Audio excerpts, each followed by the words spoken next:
हे hi everyone. सो अब आप सबके एग्जाम्स हो चुके हैं ख़त्म और अब बहुत ही बड़े डिलेमा का क्वेश्चन आ गया है कि व्हाट आफ्टर एग्जाम्स। क्योंकि एग्जाम्स की प्रिपरेशन करते वक्त तो आपको 24 घंटे सोने का मन करता था, अब आपके आंखों की नींदें भी उड़ जाएंगी क्योंकि अब आपको समझ नहीं आएगा, बहुत ही खाली खाली महसूस करेंगे कि आप अगले 2 महीने आपको करना क्या है।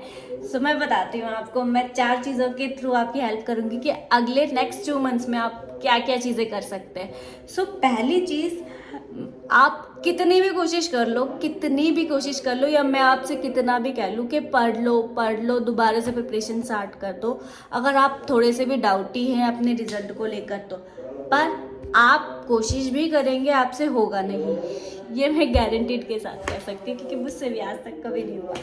अगर मैंने एग्ज़ाम ख़त्म होने के बाद दोबारा से एग्ज़ाम की प्रिपरेशन की है तो मैं सिर्फ खाली बैठी हूँ किताब खोल कर, मैंने कुछ पढ़ा नहीं है। और मैं जानती हूँ आप सबके साथ भी यही होने वाला है, तो मैं आपको कुछ इंटरेस्टिंग चीज़ें बताती हूँ। इस टाइम पे आपको एक्स्ट्रा करिकुलम एक्टिविटीज़ पे ध्यान देना चाहिए, जैसे कि जॉब के इंटरव्यू की प्रिपरेशन। फर्स्ट प्रायोरिटी मेरी रहेगी कि जॉब के इंटरव्यू की प्रिपरेशन कर सकते हैं आप। जॉब के इंटरव्यू की प्रिपरेशन कैसे करने हैं, आप कोई भी ऑनलाइन कोर्सेज परचेज कर सकते हैं या फिर आप यूट्यूब से वीडियोस देख सकते हैं। आप सर्च कर सकते हैं कि जिस भी कंपनी में आपको अपनी प्रोफाइल चाहिए, उस प्रोफाइल में कंपनीज के इंटरव्यूज़ के क्या क्या क्वेश्चंस पूछे जा सकते हैं। कोई अगर क्लासेस देता है तो आप उसको परचेज कर सकते हैं। My first priority. अब आप ये बोलेंगे कि मैडम अगर हमने इंटरव्यू की प्रिपरेशन स्टार्ट कर दी और हमारा क्लियर नहीं हुआ, तब इन वो सिनेरियो अगर ऐसी सिचुएशन बनती है तो क्या आपका कभी क्लियर नहीं होगा? आपकी की हुई मेहनत कभी ज़ाया नहीं जाती। तो हो सकता है इस अटेम्प्ट में नहीं तो अगली बार जब भी आप क्वालिफाई करेंगे, आप लाइफ में कभी तो जॉब करेंगे, वो चीज़ आपके काम ही आने वाली है। और दूसरी बात, ये एक नया इंटरेस्ट वाला टॉपिक आ जाएगा कि आपको प्रैक्टिकली लाइफ में क्या करने को मिलेगा। अब उन सब की नॉलेज चाहिए, वो नॉलेज आप अभी से गेन करेंगे और ये एक नया होगा, आप थ्योरी से हट जाएंगे, तो ये आपको ज़रूर हेल्प करेगा, आपको बोरिंग भी फील नहीं होगा। सेकेंड चीज़, आप कोई ऑनलाइन कोर्सेज कर सकते हैं, जैसे पब्लिक स्पीकिंग कोर्सेज कर लिए। अगर पब्लिक स्पीकिंग तो मैं नहीं प्रेफर करती कि आप कोई ऑनलाइन कोर्स करें, आप फिजिकली अगर कहीं हो रहा है तो वो कोर्स कर सकते हैं, नहीं तो आप एक्सेल का कोर्स कर सकते हैं, कम्युनिकेशन स्किल्स का कोर्स कर सकते हैं। ये अलग अलग के छोटे छोटे डिप्लोमाज या फिर ऐसे प्रोग्राम्स के कोर्सेज की डिग्री आपके इंटरव्यू, आपके सीवी पर इम्पैक्ट डालती है, बहुत ही अच्छा इम्पैक्ट डालती है। और इससे आप, क्योंकि बहुत सारे क्वेश्चन ऐसे नॉर्मली पूछ लेते हैं, हम में आर्टिकलशिप किए हुए और एग्ज़ाम देते देते फाइनल का बहुत टाइम गैप हो जाता है, हम छोटे छोटे चीज़ें भूल जाते हैं। एंड थर्ड थिंग इज़, आप टेम्प्रेरी बेसिस पे कोई जॉब ज्वाइन कर ले 1 या 2 महीने के लिए, जैसे कि आपके एग्ज़ाम्स दिए आपने और कोई टेम्प्रेरी बेसिस पे, अगर आपने ऑलरेडी कोई सीए फॉर्म ज्वाइन कर रखी है तो आप उसी को में कंटिन्यू कर सकते हैं। 2 महीने आप काम कीजिए, पर रिजल्ट आते ही आपको ये ध्यान रखना है, रिजल्ट आते ही 1 हफ्ते के अंदर या मैक्सिमम 10 दिन के अंदर अंदर आपको वो जॉब छोड़नी है। आपको वो जॉब क्यों छोड़नी है?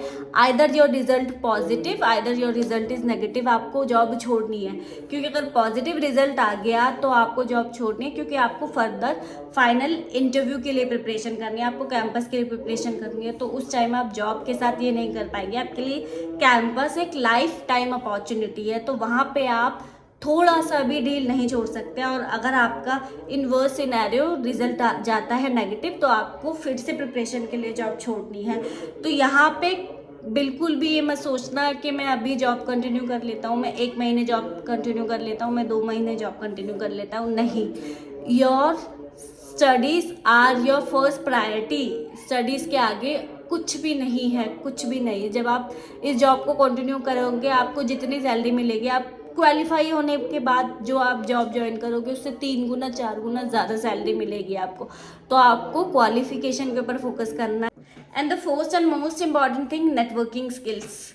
आपको इस वक्त अपने नेटवर्किंग स्किल्स पर फोकस करना है, बिकॉज क्वालिफिकेशन के बाद आपको आपकी नेटवर्किंग स्किल्स ही आपको आगे लेकर जाएगी, बिकॉज नेटवर्किंग बहुत ज़्यादा ज़रूरी है। मुझे अभी मेरे बहुत सारे फ्रेंड्स में मुझे नेटवर्किंग में बहुत अच्छा माना जाता है, बिकॉज मैं ये सारी चीज़ें आज से नहीं कर रही, मैं पिछले, जब मैं इंटर में थी, जब मैं सीपीटी में थी, फाउंडेशन में थी, मैं तब से ये सारी चीज़ें कर रही हूँ।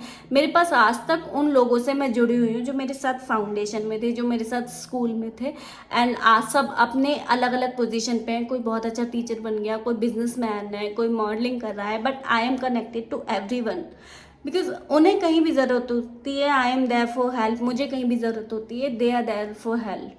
सो नेटवर्किंग एक बहुत ही अच्छी चीज़ है, आपको आगे करियर में ग्रो करने के लिए बहुत ही काम आती है। तो आपको अपने नेटवर्किंग स्किल्स पर इन 2 महीनों में तो ज़रूर फोकस करना चाहिए, बिकॉज एग्ज़ाम जब रिजल्ट आने के बाद आपका whether your exam is positive and negative, positive आया तो आप जॉब में कैंपस में उलझ जाएंगे, नेगेटिव आया तो आप फिर से पढ़ाई में लग जाएंगे, तो नेटवर्किंग कब करेंगे? ये स्किल आपके लाइफ टाइम काम आने वाली है, तो इस पर ज़रूर फोकस कीजिएगा। सो आज के लिए बस इतना ही। Thank you so much, bye bye.